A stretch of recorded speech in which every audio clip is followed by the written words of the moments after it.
A Najeriya hankula sun karkata kan zaɓe na shekara ta 2027 yayin da APC ta fitar da jadawali na yakin neman zaɓenta da kwamitin da zai yi yakin neman zaɓen wanda Abdulaziz Yari wato ke jagoranta shine zai ja ragamar a mazaunin DG.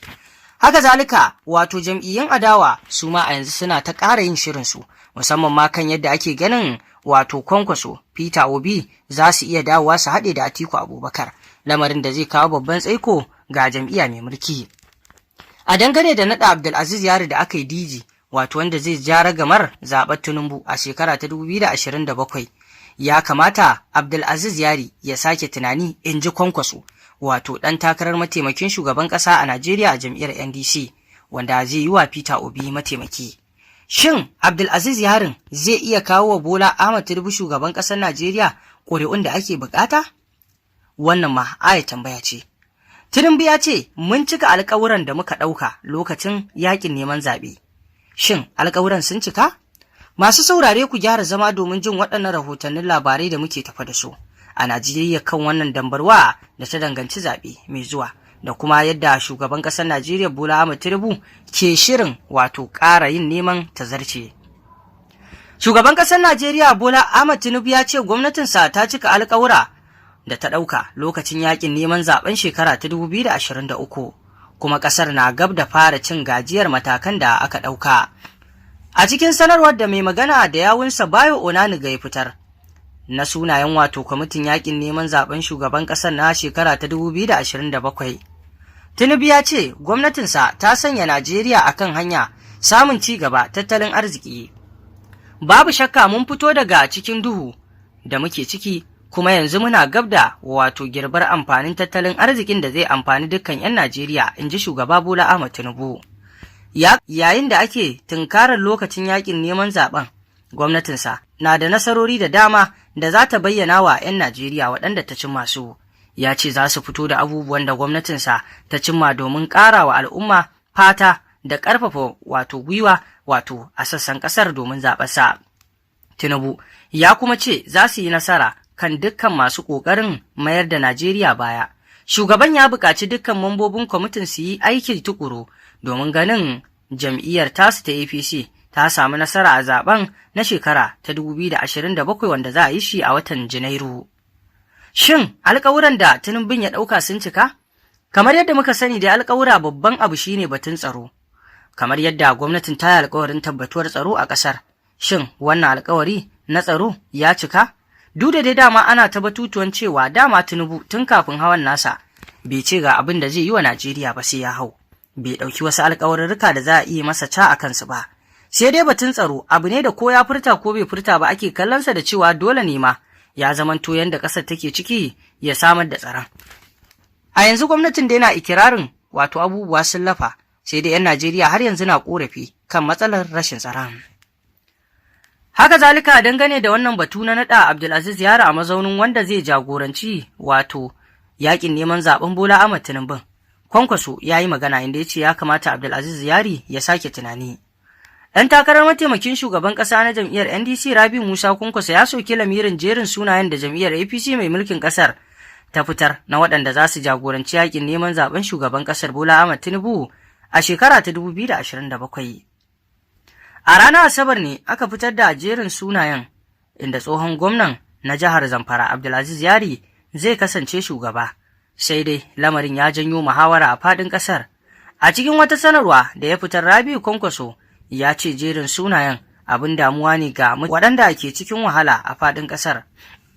Kwankwaso ya yi zargin cewa akwai matuƙar damuwa game da mutanen da aka sanya a jerin kasancewar an yi amfani da wasu shugabannin hukumomin gwamnati kamar shugaban hukumar tara kuɗaɗen shiga ta ƙasar Dr. Zach Adedeji da shugaban ofishin kasafin kuɗi na tarayya Tanimu Kurfi. Ya bayyana cewa shugabancin muhimman hukumomi na gwamnati na buƙatar mutane waɗanda ba su ɗaukar ɓangare, waɗanda kuma al'umma suka yarda da su. Ina kira ga Sanata Abdulaziz Yari wanda ya amince ya jagoranci tawagar yaƙin neman zaɓen Tinubu a shekara ta 2027 ya yi nazari sannan ya sauya tunani, a cewar wato Rabiu Kwankwaso tsohon gwamnan wato jihar Kano. Haka zalika APC na sake nazarin jerin sunayen kwamitin yakin neman zaben Tinubun. Shugaban Najeriya Bola Ahmed Tinubu ya bayar da umarnin sake nazarin kwamitin yakin neman zaben jam'iyyar APC na zaben shugaban ƙasa na shekara ta 2027. Me ya faru aka yi hakan? Sakamakon cece-kuce da suka biyo bayan fitar da jerin sunayen da aka fitar. Wata majiya daga cikin masu ruwa da tsaki a jam'iyyar APC da ke cikin wato kwamitin ta tabbatarwa da manema labarai cewa an umarci shugabannin jam'iyyar da fadar shugaban ƙasa da su sake duba jerin sunayen ne saboda kurakuran da aka samu, ciki har da sanya sunayen wasu jami'an gwamnati da ake wato ganin bai dace su kasance cikin tsarin yakin neman zaben jam'iyya ba, kamar yadda Kwankwaso shi ma a martaninsa da ya fito haka ya faɗa. Matakin ya zo ne sa'o'i kaɗan bayan fadar shugaban ƙasa ta sanar da kwamitin mutum 223 inda aka naɗa tsohon gwamnan Zamfara Sanata Abdulaziz Yara a matsayin Darakta Janar. Daga cikin sunayen da suka janyo wato tambayoyi akwai Beta Edu, tsohuwar ministan jin ƙai da rage talauci, wadda aka dakatar da ga mukaminta a shekara ta 2024 bayan zarginta da badakalar kuɗi, kuma a ce an sa ta cikin wannan kunshi. Akwai kuma wasu manyan 'yan jam'iyyar da ake ganin ya kamata su kasance cikin kwamitin amma babu sunayensu a ciki har da gwamnoni. Daga cikinsu akwai tsohon gwamnan Filato, Simon Lalon, wanda ya jagoranci kwamitin yakin neman zaben APC a zaben shugaban ƙasa na shekara ta 2020. Haka kuma babu sunan Festus Keyamo, wanda yana ɗaya daga cikin wato masu magana da yawun kwamitin yakin neman zaben APC na shekara ta 2023 da ya gabata. Mai baiwa shugaban ƙasa shawara kan harkokin tsaro Nuhu Ribado, wanda ya jagoranci ɓangaren hulɗa da masu ruwa da tsaki a kwamitin a shekara ta 2023 shi ma baya cikin jerin farko.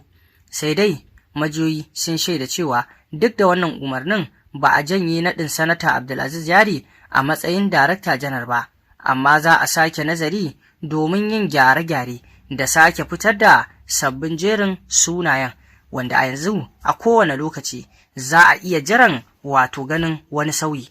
Sai kuma batu na gaba, maganar malaman addinin musulunci na wato arewacin Najeriya waɗanda suka wato yadda Tinubu ya zarce, shi ma ya janyo cece-kuce. Me yasa malaman addini suka fara nuna inda suka karkata a siyasance? A tsawon shekaru, malaman addini na daga cikin fitattun muryoyi da al'umma ke saurare a Najeriya, musamman a arewacin ƙasar. Sai dai duk da wato tsarin da suke da shi a tsakanin mabiyansu, ba kasafai ake ganin ƙungiyoyin malaman addini suna fitowa tare da bayyana goyon bayansu ga wani ɗan siyasa ko jam'iyya, amma sannan a hankali hakan wato na neman sauyawa. Domin kuwa a ƙarshen makon da ya gabata ne wata wato haɗakar ƙungiyoyin malaman na addinin musulunci ta arewacin Najeriya ta gudanar da wani taro a jihar Jigawa tare da bayyana goyon bayanta ga shugaba Bola Ahmed Tinubu. Ya sake neman wato wa'adi na biyu a zaben shekara ta 2023.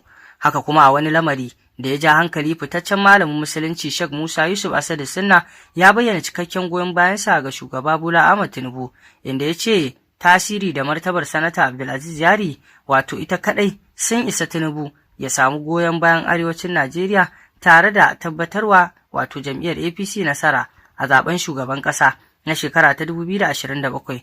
Waɗannan batutuwa sun haifar da muhawara a tsakanin 'yan Najeriya, inda wasu ke ganin cewa malaman addini suna da 'yancin bayyana ra'ayinsu a matsayin 'yan ƙasa kamar kowa, amma kuma tunda wakilai ne ya kamata su ringa taka tsantsan kan abubuwan. Shin Sanata Abdulaziz Yari zai iya kawo Tinubu ƙuri'un 'yan Najeriya kuwa?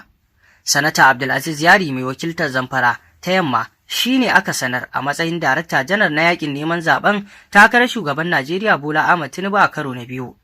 Sanarwar da kakakin shugaban Najeriya Bayo Onanuga ya fitar ta lissafo wasu jigajigan 'yan siyasa daga arewacin da kudancin ƙasar da za su yi kwamitoci da. Tun bayan sanar da wato Sanata Abdulaziz Yari, mutane da dama ke ta alasan barka, yayin da wasu ke ta kushe mukamin da wato faɗin cewa ba wani tasiri da zai iya yi. Gwamnatin APC mai mulki za ta tunkari zaben shekara ta 2027 ne a daidai lokacin da 'yan ƙasar ke ta ƙorafi kan matsin rayuwa da rashin tsaro a sassan ƙasar, yayin da gwamnati ke ta ƙoƙarin fahimtar da wato 'yan ƙasar matakan ci gaba da take ɗauka na tattalin arziki da daƙile matsalar tsaro. Mun cika alƙawuran da muka ɗauka lokacin yakin neman zaɓe, kuma mun sanya ƙasar nan akan wato hanyar samun ci gaban tattalin arziki. Babu shakka mun fito daga cikin duhu, da dai sauran kalamai da shugaban ƙasar Najeriya ya yi. Me yasa Sanata Abdulaziz Yari ya amshi mukamin? Sanata Abdulaziz Yari Abubakar ya amince da naɗa shi Darakta Janar a kwamitin wato yakin neman zaben shugaban ƙasar a jam'iyyar ta APC a zaben shekara ta 2027. Ya ce ya gode wa shugaba Bola Ahmed Tinubu da shugabancin jam'iyyar APC bisa amincewa da suka yi da shi. Ya ce ya karɓi nauyin da aka ɗora masa da muhimmanci. Ya kuma gode wa shugaba Tinubu da jam'iyyar bisa amincewa da suka yi da shi, inda ya ce ba zai ɗauki wannan dama da wasa ba. Yari ya yi alkawarin gudanar da yakin neman zaben cikin lumana, haɗin kai da mutunta dukkan 'yan Najeriya. Ya kuma ce za a fara aikin nan take, tare da kira ga 'yan Najeriya da ke da bambancin ra'ayoyin siyasa da su zaɓi abin da zai kawo musu ci gaba maimakon rarrabuwar kai. A tsarin kwamitin, Yari zai kasance Darakta Janar yayin da aka nada gwamnan Imo Hope Uzodinma a matsayin sakatare. Yanzu batun da ake yi kan cewa ko Abdulaziz Yari wato zai yi tasiri? Dr. Kabiru Sufi, masanin kimiyyar siyasa kuma malami a kwalejin share fagen shiga jami'a ta jihar Kano KAS, ya ce naɗin Sanata Yari a mukamin bai rasa nasaba da gogewarsa a siyasa, musamman saboda ya taɓa takarar wannan kujerar a zaben fitar da gwani da ya gabata. Masanin na ganin wato Yari na ci gaba da jan zaransa ne saboda yadda ya nuna cewa har yanzu yana nan da ƙarfinsa. Akwai waɗanda suka gwada takara da Bola Ahmed Tinubu a baya, amma duk za a iya cewa jam'iyyar ta gagare su. Wani abin da ya ƙara masa wato tasiri kuma a cewar Dr. Kabiru Sufi, kyakkyawar alaƙar da wato yake da ita da malaman addinin Musulunci musamman a arewacin Najeriya. Yana ganin su kansu za su yi wato tasiri wajen jan ra'ayin mabiyansu domin wato alaƙar su da Sanata Abdulaziz Yari. Haka kuma ana kallonsa a matsayin wanda ke yawan tallafawa marasa ƙarfi a jiharsa musamman a lokutan ibada da azumi. Sai dai Dr. Kabiru Sufi ya ce ba lallai kimar mutanen da ke cikin kwamitin ya zama daga cikin wato dalilan da za su sa Tinubu ya yi nasara ba. Yawansu ko kimarsu ba lallai ne ya zama babban dalili ba, kamar kowanne, sai dai kila ana iya ganin kamar kowane ɓangaren al'umma an taɓa su, saboda haka waɗannan ne ake ganin ya rataya a kansu su je su bayyana nasarorin da aka samu. To dai kaji dai yanzu dai za a iya cewa Abdulaziz Yari akwai babban aiki a kansa wajen sauke wannan nauyi na kwamiti da aka ɗora masa. Idan har ya samu nasara Tinubu ya zarce to ya ci nasara, idan kuma bai samu nasarar wucewa ba to dai abin da yana nan a kansa.